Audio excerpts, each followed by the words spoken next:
I'm Lieutenant Jacob Allers with the FWC Training Academy. Today, we're going to demonstrate the skills necessary to complete the FWC's physical abilities test, which combined with a continuous 150-yard swim test make up the physical assessment test for the FWC. This test is administered as one of the first steps in the FWC's officer hiring process. FWC officers stand as sentinels for the protection of Florida's natural resources and the public who use these resources. They are highly trained, versatile law enforcement officers with full police powers and statewide jurisdiction. The physical assessment test is the benchmark to ensure the applicants are physically fit enough to perform the tasks and duties of an FWC officer.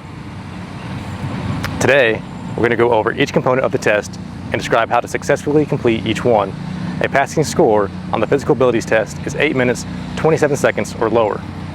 If you are interested in applying to the FWC, visit us online at www.joinfwc.com.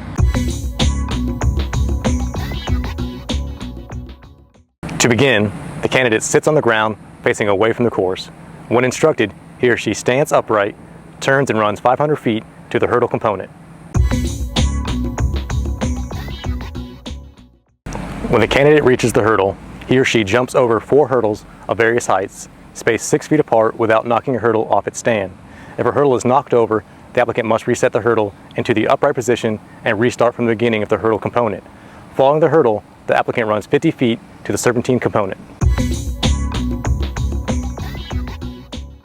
At the serpentine, the candidate runs a serpentine route, which consists of 10 cones or poles. 2 rows of 5 cones are placed 5 feet off center and 10 feet apart from front to back. The applicant must complete the serpentine in the proper sequence.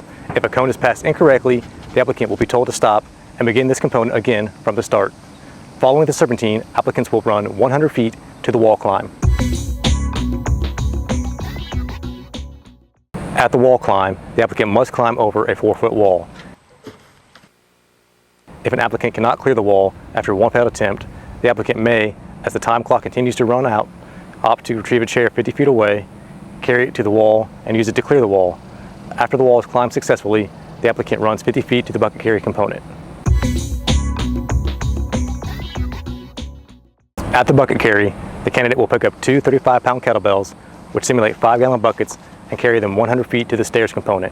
The applicant may choose to carry 1 kettlebell at a time, in which case time will continue to run as they return to pick up and carry the second kettlebell to the stairs component. At the stairs component, the applicant will place the kettlebells on a raised platform 32 inches in height. Once both kettlebells have been placed on the platform, only then can the applicant begin the next component. At the stairs component, candidates will use a step to climb stairs to a simulated height of 3 stories. At a self-paced cadence, the applicant will complete 70 steps. Steps will be counted by a test administrator. When 70 stairs have been climbed, the applicant will run 50 feet to the dummy drag. At the dummy drag, candidates will drag a dummy or a 150-pound weighted sled if a dummy is not available for a distance of 100 feet. The dummy is to be pulled by a strap attached to the dummy. After completing this component, applicants will run 50 feet to the crawl component.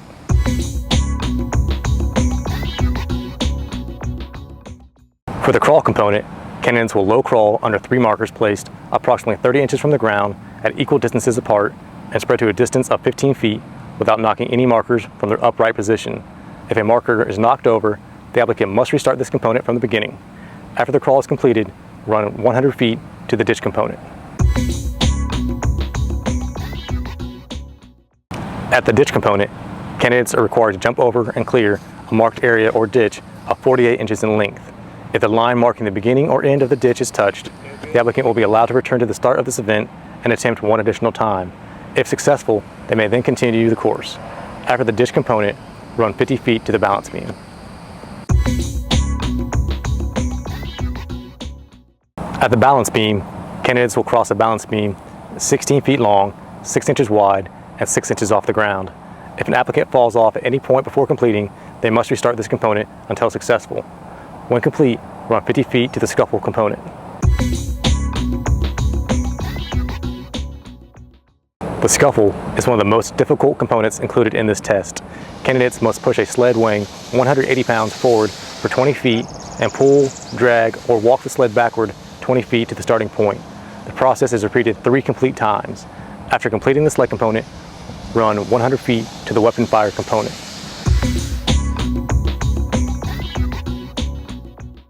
At the weapon fire component, candidates will place a training handgun held only by one hand through a 12-inch metal ring without touching the side of the ring.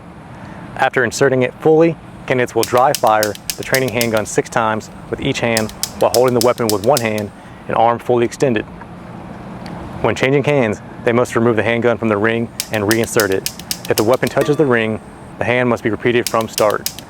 After the weapon fire component, applicants run 100 feet to the finish. In order to finish the course and stop the timer, the applicant must sit on the ground facing the course and verbally state that the PAT course has been completed. I have completed the PAT test. This test is meant to be challenging because the work of an FWC officer is challenging. Each of these components tests necessary skills that FWC officers use while performing their duties in the field. We look forward to seeing you at our next testing session. If you think you have what it takes to become an FWC officer, visit us online at www.joinfwc.com.